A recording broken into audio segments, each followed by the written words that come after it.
या व्हिडिओमध्ये लैंगिक आरोग्याशी संबंधित मजकूर आहे. हॅलो, मागच्या व्हिडिओमध्ये आपण कृत्रिम रेतन किंवा आर्टिफिशियल इन्सेमिनेशन बद्दल चर्चा केली होती, ज्याचा वापर पुरुष शुक्राणूंमध्ये काही समस्या असेल तर केला जातो.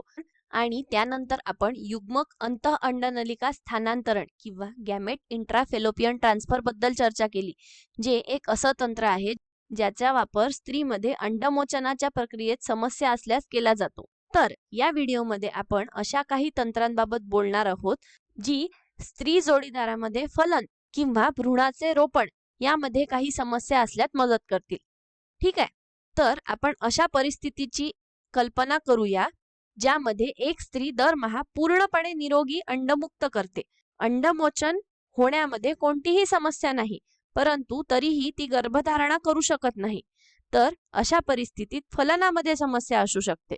पुन्हा एकदा आपण अशा स्त्रीबाबत बोलत आहोत जिच्या पुरुष जोडीदाराच्या शुक्राणूंच्या संख्या पूर्णपणे निरोगी आहे, तरीही फलनावर परिणाम कसा होऊ शकतो?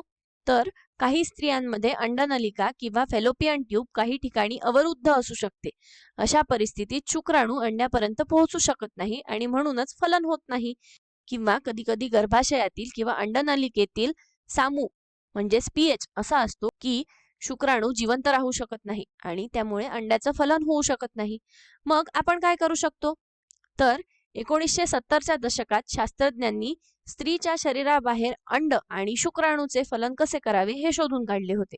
हे जाणून घेणं खूपच मनोरंजक आहे.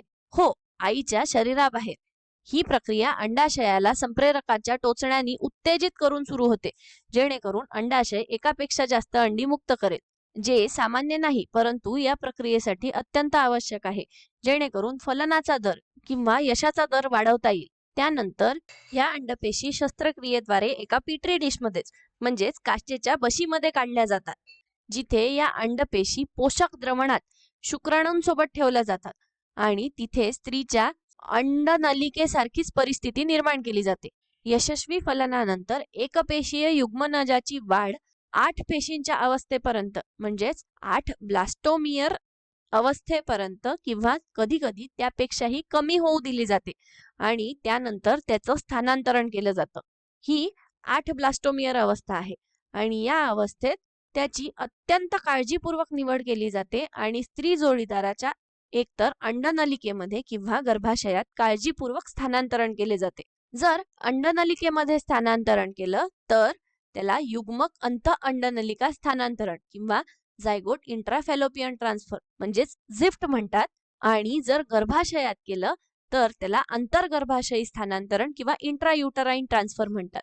आता या प्रकरणात आपण पाहिलं की फलन स्त्रीच्या शरीराबाहेर काचेच्या पिट्री डिशमध्ये झालं, बरोबर? म्हणूनच युग्मनजाच्या स्थानांतरणाचे हे 2 प्रकार काचनलिकेतील फलन किंवा इन विट्रो फर्टिलायझेशन मध्ये येतात. इन विट्रो म्हणजे सोप्या भाषेत काचनलिका म्हणजेच फलन काचेच्या पिट्री डिश मध्ये झाल्यामुळे याला इन विट्रो फर्टिलायझेशन किंवा काचनलिकेतील फलन असं म्हणतात. याद्वारे जन्माला आलेल्या बालकांना टेस्ट ट्यूब बेबी म्हणतात किंवा टेस्ट ट्यूब बाळ म्हणतात. जेव्हा मी लहान होती आणि पहिल्यांदा मी हे शब्द ऐकले तेव्हा मला वाटलं की संपूर्ण बाळ टेस्ट ट्यूब मध्ये तयार होतं आणि जन्माला येतं, पण ते खरं नाही.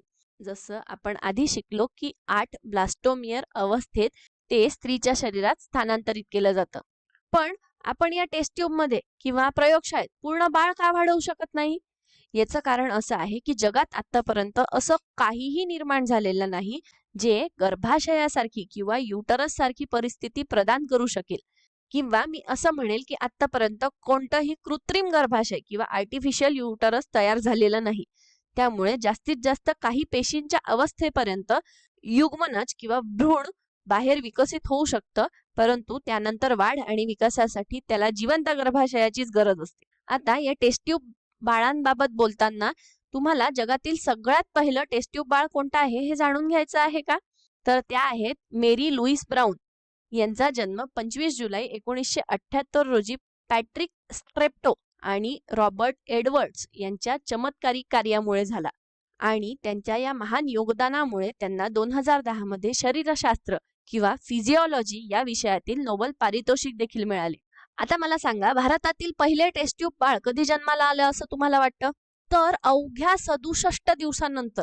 तुमचा विश्वास बसेल का?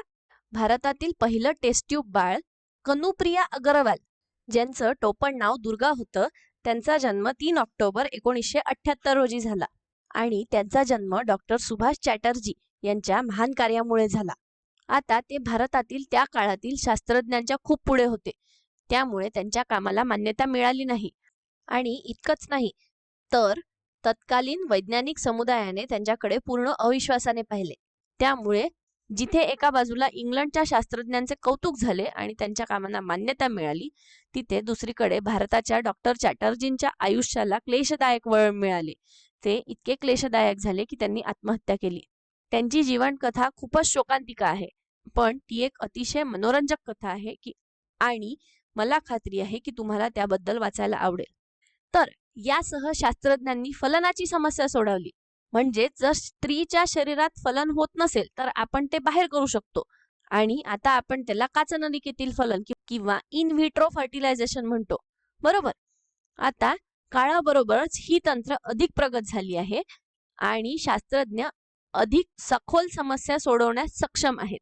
कधी कधी जर अंडपेशी आणि शुक्राणू पोषक द्रवणात पिटरी डिशमध्ये ठेवले आणि परिस्थिती अनुकूल केली तरीही फलन होत नाही. म्हणूनच शास्त्रज्ञांनी इंट्रासायटोप्लाझ्मिक स्पर्म इंजेक्शन किंवा ICSI नावाचे काहीतरी शोधून काढले. यामध्ये एका सूक्ष्म सुईने शुक्राणू किंवा मी असं म्हणायला हवं की शुक्राणूच्या केंद्रकाचा भाग अंडपेशीमध्ये अत्यंत काळजीपूर्वक टोचला जातो. अशा प्रकारे फलनाचा संयोग होणारा भाग देखील कृत्रिमरित्या केला जातो. विचार करा, आपण मानव किती शास्त्रोक्तरित्या प्रगत झालो आहोत. आता जसं युग्मनज किंवा भ्रूण विकसित होतं ते स्त्री जोडीदाराच्या अंडनलिकेमध्ये काळजीपूर्वक ठेवले जाते, अगदी तसंच जे आपण युग्मक अंतः अंडनलिका स्थानांतरणामध्ये केलं. ठीक आहे, आता आपण पुढच्या समस्येकडे वळूया, जी म्हणजे रोपण. आता जर एखादी स्त्री जोडीदार अंडमोचन योग्यरित्या करत असेल, फलनासाठी उत्तम परिस्थिती प्रदान करत असेल, पण तरीही ती गर्भधारणा करू शकत नसेल, तर समस्या तिच्या गर्भाशयाच्या भित्तीमध्ये असणं आवश्यक आहे. गर्भाशयाची भित्त रोपणासाठी अनुकूल नाही. मग आपण काय करू शकतो? कारण आत्ताच आपण चर्चा केल्याप्रमाणे कोणतेही कृत्रिम गर्भाशय तयार केलेले नाही, म्हणून आपल्याला दुसऱ्या स्त्रीची मदत घ्यावी लागेल आणि याला आपण भाडोत्री मातृत्व किंवा सरोगसी म्हणतो. जर एखादं जोडपं हा पर्याय निवडत असेल तर स्त्री जोडीदाराचा विकसित होणारा भ्रूण शस्त्रक्रियेने बाहेर काढला जातो आणि भाडोत्री मातेमध्ये किंवा सरोगेट मदरमध्ये काळजीपूर्वक ठेवला जातो आणि यासाठी तिची संप्रेरके रोपण होण्यासाठी प्रजनन चक्राच्या योग्य टप्प्यात असावी लागतात. आता या भाडोत्री माता कोण आहेत आणि त्या आपल्याला कुठे मिळतात आणि त्या असे करण्यास का तयार होतात? तर कधी कधी जोडपे त्यांच्या ओळखीची कोणीतरी भाडोत्री माता म्हणून निवड करू शकतात किंवा कधी कधी डॉक्टरकडे अशा महिलांची यादी असते ज्या भाडोत्री माता होण्यास तयार असतात. त्या बहुधा ठराविक रकमेच्या बदल्यात असं करतात आणि बाळ जन्माला आल्यावर ते जोडप्याच्या स्वाधीन करण्याचा करार करतात. अशा प्रकारे भाडोत्री मातृत्व रोपणाची समस्या सोडवते. परंतु या सगळ्या वेगवेगळ्या प्रक्रिया अत्यंत महागड्या आहेत, विशेषतः जेव्हा भाडोत्री मातृत्वाचा विचार येतो. पण खर्चाव्यतिरिक्त त्यामध्ये खूप भावनिक घटक देखील जोडलेले असतात. तरीही आजच्या समाजात, विशेषतः समाजातील उच्च वर्गांमध्ये भाडोत्री मातृत्व ही एक सामान्य पद्धत मानली जात आहे आणि ती सहजपणे स्वीकारली देखील जाते आहे.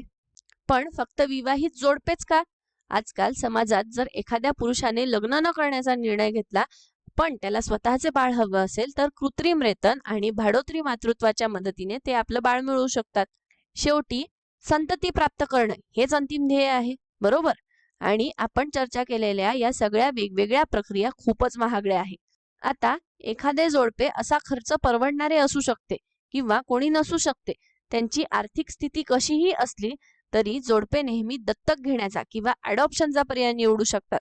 विशेषतः भारतासारख्या देशामध्ये बोलायचं झालं, जिथे इतके अनाथ आहेत आणि दुर्दैवाने बहुतेक योग्य काळजी अभावी प्रौढत्वापर्यंत जगूही शकत नाही. त्यामुळे पालकत्व शोधणाऱ्या जोडप्यांसाठी दत्तक घेणे किंवा अडॉप्शन हा नक्कीच एक उत्तम पर्याय आहे. या व्हिडिओसाठी इतकंच. धन्यवाद.